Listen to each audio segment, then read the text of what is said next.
Okay, so now we're going to talk about SOH CAH TOA. This is putting it all together.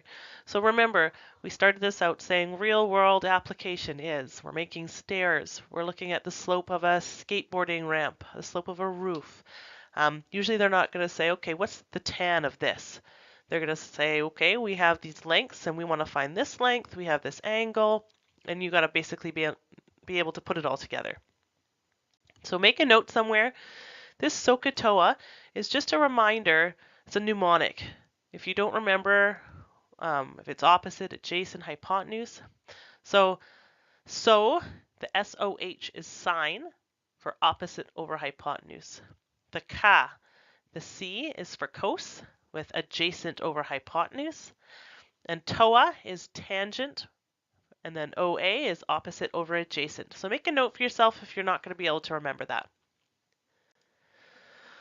Okay, so if we're going to be looking at the relationships with our angles and sides, we need to look at some steps. So step one, we're going to look at the sides and the angles in question. Basically, only two sides matter, or one side and one angle. What do we do? Basically, that's number one. What do we need? Number two, determine the relationship between the sides and the angle. And then number three, determine what ratio to use by looking at SOH CAH TOA. So let's do an example. We're going to skip example 1, just because a little 3 ended up in the notes, which I find confusing. So this is example 2. So steps. What do we have? Okay, what's the relationship? And what will we use? Okay, so for this one, we have only one side and only one angle. So that means we're not going to use Pythagoras. We're going to have to use trigonometry. Now we have an angle of 36.8, and the relationship of the 5.7, I hope you realize, is adjacent. Okay? And we're looking for hypotenuse. So if I have an angle, an adjacent, and a hypotenuse, we have A and H, so that means we're going to have to use cosine. So we set up our ratio.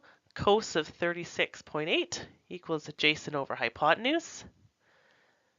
I'm just writing this one in here in case you guys need it.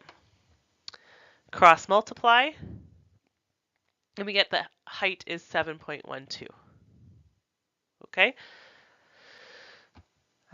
Make sure when you're calculating these that you carry 4 decimal places. Okay? Now it's going to be your turn. So take a look at this one. Think about your steps. 1, 2, 3. Okay, what do we need? What are we trying to find, basically? Number 2, what do we have? And then 3, what are we going to use? So when you're ready, switch to the next slide. Okay, one side, one angle. So trig. We don't need Pythagoras. Sometimes it might be a double step process, so this is more just a planning process for you. You don't have to do it this way, but it's just nice to help organize your thoughts. Okay, so we have an angle of 53 and an opposite. So this is opposite to 53. And we're looking for this question mark here. This is our hypotenuse because it's opposite the right angle. So we have an O, an opposite, and an H, a hypotenuse. So that means we need the sine. Okay, so now you're going to set up your ratio. So I would like you to set it up, and then I'll go to the next, or then go to the next slide when you're ready. So you should get sine of 53 equals opposite over hypotenuse. Sine of 53 is equal to 17 over hypotenuse. And you should get an answer of 21.29. Please, if you're having any troubles with this, ask me and I can help you. Okay? Oh, and also, if for some reason, I would always like you to look at your answers at the end. If you notice, let's say that your answer for H was 5, hypotenuse always has to be the longest side. So if you notice it's not longer than 17, then you know you probably did something wrong. Okay, so it's a good check for yourself. All right, so I'm here to help you through the assignment if you need it.